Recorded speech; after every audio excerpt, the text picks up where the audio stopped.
seera cubbuu keessaatigaa seerri inni lammaffaan immoo gatiin cubbuu du'a jedha sagaleen Waaqayyo. Namoonni cubbuutiin taphatanii ija cubbuutuun argatiin afuu hin danda'an. Iji cubbuu yookiin gatiin cubbuu beenyaan cubbuu du'a. Kanaaf biyyoo sagaleen Waaqayyo jalqabuma jalqabee yeroo dubbate ija muka kanarraati guyyaa nyaattanii kaaftanii hin duutu jedheen. Guyyaa cubbuu wajjin taphachuu jalqabne kaanee du'i dhufuunsaa beekamaadha. Garuu namni waa'ee du'a kana attamitti akka inni ilaalutu baay'ee nama dinqisiisa. Adaraa obboloota kuna dhagaa namni hafuuraan otuu hin du'iin physically hin du'u, fooniin hin du'u. Du'a foonii kan dursu yeroo hundumaa hafuuraan du'uudha. Namni gaa eega hafuuraan du'eetii booddee takka eega jiraateetii fooniin du'a. Guyyaa gaafa muka kanarraa nyaattanii hin duutu jedheen sagaleen Waaqayyo. Ergaa Phexros keessatti immoo dhugaa maalii arginaa? Guyyaan tokko Waaqayyo biratti akka waggaa 1,000 jedha sagaleen Waaqayyo. Maal jechuudha? Namoonni bara durii waggaa 900 fi 20, 900 fi 30, 900 fi 60 jiraatan yeroo sagaleen Waaqayyo jedhu waggaan 900 fi 60 kan namaa isanni fooniin du'edha malee isan hafuuraan du'e miti. Nama hafuuraan du'e Waaqayyo irraa addaan ba'etu lafarratti waggaa 900 fi 60 jiraatee du'e. Haa ta'uyyuu malee waggaan 900 fi 60 iyyuu Waaqayyo biratti ammayyuu guyyaa tokkodha. Beenyaan cubbuu du'a. Namni cubbuu wajjin yeroo taphatu sagaleen Waaqayyo macaafa fakkeenyaa keessatti akka dubbatu eenyu kanii ibidda giimii wayyaa isaa irratti naqatee otuu baatu garuu ibiddichaan kan hin gubatin oolu eenyuudha. Yeroo hundumaa cubbuun saba tokkootii fi karaa badiisa isaatiiti. Maaliif beenyaan cubbuu du'a waan ta'eef. Seerri inni lammaffaa sadaffaa naadhiisaa akkuma nama dubbachaa ture namni eega hafuuraan du'eetii booddee fooniin du'a.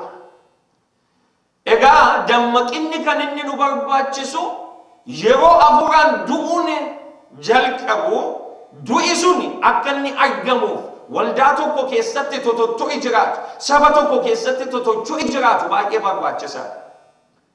Ulaagaan ittiin du'a hafuuraa safaru jiraachuutu irra jiraata. Yoo kana hin safaru ta'e dhugaa baruu hin dandeenyu gaafa fooniin duune cubbuun akka jiru beenna jechuudha. Waaqayyo garuu kan inni nutti himu otuu fooniin duunee hin badin duraa hafuuraan du'a warra shalagan akka taanuuf nama hafuuraan godhe.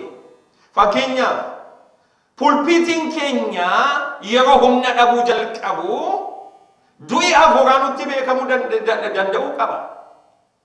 Yeroo tajaajiltoonni keenya iddoo jaallatan oolanii akka jaallatanitti jiraatanii mana dhugaatii keessaa ba'anii tajaajiluu jalqaban du'i hafuuraa waldaa tokko irratti akka dhufaa jiru beekuu qabna. Cubbuun tokko wanta inni raawwatu warra akkasii kanadha. Hafuuraan eega ajjeesee booddeetu du'a foonii namni akka inni taa'ee eeggatu godha waan ta'eef. Yeroo liidarshiippii irratti warra nu hoogganan irratti dhagaa fudhannee kaa'an yeroo isaan irratti waan hin barbaachifne hojjennu inni kun mallattoo du'a hafuuraati. Milikkitoota du'a hafuuraati. Namni eega hafuuraan du'ee booddeegaa duukaama bu'ee fooniin du'uunsaa hin hafu waan ta'eef. Seerri inni arfaffaa Waaqayyo kan inni waa'ee cubbuu saba isaa barsiisuu barbaadu. Namni tokko otuu Waaqayyo furdii bara baraa ittiin faradin ofii isaa fuula Waaqayyo duratti ilaalee ofitti faraduu akka inni danda'u barbaada Waaqayyo. Ijattiin kana ilaalu Waaqayyo biraa akka gaafatatu barbaada. Garbichi Waaqayyo Phaawulos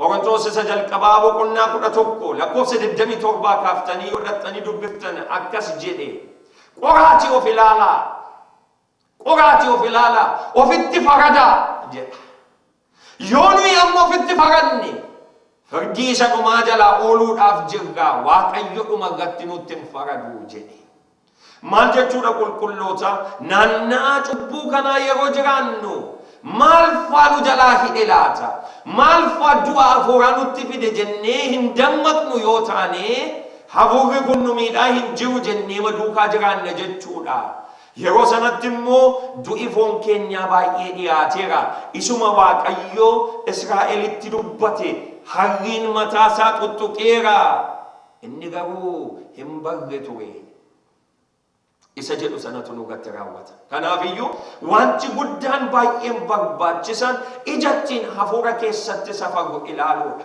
amma gana dhagaa yoo safarree amma makka hafuuraan du'aa jirru argine cubbuu kana baqachuun yookiin immoo cubbuu kana ittiin loluun salphaan ta'aa dhufa amma garuu kan ittiin loluu dadhabne inni guddaan wanta inni hojjechaa jirutu nama jalaatii miliqee jira cubbuu dhokataa jireenya keenya keessa galee kan nu nyaachaa jiru isa waan ta'eef addaan baafachuu dadhabaa adeemna ni lammaffaan ilaaluun kan nuuf ta'u inni guddaan waa'ee seera qulqullinaa waaqayyo sagalee isaa keessa kaa'ee jiruuti waa'ee seera qulqullinaa adagaan dhagaa waan waaqayyo jedhe Haagee boqonnaa 2 lakkoofsa 13 kaastanii dhattanii ilaaluu dandeessu waaqayyo akkas jedhe Haagee jedheen raajii isaati mee dhaqiitii luboota mana waaqayyo luboota mana kootii dhaqinaa gaafadhu seera tokko jedheen fakkeenyaaf nama qulqulluu tokkotu luba tokkotu uffata qulqulluu waaqayyo fuulduratti uffata xuraa'ina hin qabne uffateetu nyaata qulqullu foon qulqullaa'aa mana qulqullummaa keessaa wayyaasaa keessatti baatee adeemaa jedhe otoo innis qulqullu adagaa wayyaansaa qulqullu foon inni baatu foon mana qulqullummaati inni foonichis qulqulluudha otoo kana baatee adeemu yoo fiixeen uffata isaatii ittoo yookiin wanta adda addaa wanta xuraa'aa ta'an yoo tuqe dhageessanii fiixeen wayyaa isaatii yoo tuqe adagaa gaafadhuun saba kanaa jedhe nama isa guddaa isa qulqulluu kanatu ishee xinnoo isa tuqxe sana qulqulleessa moo ishee xinnoo namicha guddaa kana tuqxetu nama kana xureessa mee luboota naa gaafadhu seera qulqullinaa jedheen yeroo Haageen dhaqee luboota gaafatu luboonnoo beeku turani qossaasaa akkas jedhanii ishee xurooftu xinnoo tokko fiixee wayyaa isaatiitti buutetu namicha kana xureessa nyaanni mana qulqullummaa sin xuraa'aa jedhani seerri qulqullinaa sagalee waaqayyoo keessatti nu dhaabatee jiru qulqullinni humni isaa addaan of baasee jiraachuu isaati qulqullinni xuraa'ina wajjin walitti bu'aa humna caalee dhaqeessa xuraa'aa qulqulleessuu hin danda'u humni qulqullinaa ofii isaa addaan baasee jiraachuu isaati qulqullina isaa eeggachuu danda'uu isaati yoo qulqullina isaa eeggachuu dadhabe xuraa'aa xinnoo tokkotu isa balleessa waan ta'eefi hin danda'u humna dhabaa jedhe gooftaan Phaawulos immoo isuma nu amma dubbachaa jiru bifa addaatiin dubbate irshoo xinnoo tokkotu bukoo baay'ee akka bukeessu hin beektanii jedhe dubbata obboloota koo homosexuality cubbuu hamaa kana wajjin yeroo jiran denominationii tokko keessa yeroo jiran naannaa tokko keessa yeroo jiran mana barumsaa tokko keessa yeroo jiran manni barumsaa itti amanaa otunni geggeessu irshoo xinnoo tokkotu jireenya keenya bukeessa naannoo keenya bukeessa kanaaf obboloota koo waaqayyo seera qulqullinaa luboonni akka beekaniif kaa'e luboota naa gaafadhu yoo luboonni hin beekan ta'e sabaa hammeessuu hin danda'u waaqayyo kanaatiif luboota naa gaafadhu jedhe barsiisni afaan lubaarraa isa jedhu barsiisa keenya yeroo darbee irratti dubbadheera namni barsiisa dhugaa afaan lubaarraa eegaa kanaaf obboloota koo luboonni cagama kana fudhadheen isinitti geggeessituun dhoggantoonni mana waaqayyo abbaan wangeelota adaraatu nutti kennamee jira. Seera qulqullinaa kana saba keenya barsiifachuudhaaf qulqullinni humni isaa qulqullaa'ee taa'uu isaati. Qulqullina isaa yeroo dhabaa adeemu humni isaas nyaatamaa adeema waan ta'eef. Kanaaf obboloota koo sagaleen Waaqayyoo inni lammaffaa gatti tuqaanuu kennu inni guddaan isa kanadha. Tokkoffaan seera cubbuu baruu keenya, lammaffaan seera qulqullinaa mana Waaqayyoo keessa jiru baruu keenya. Dhugaa kana baraa yeroo adeemnu maal goonuu isa jedhuuf deebii argachaa adeemna. Gooftaan isin eebbisu.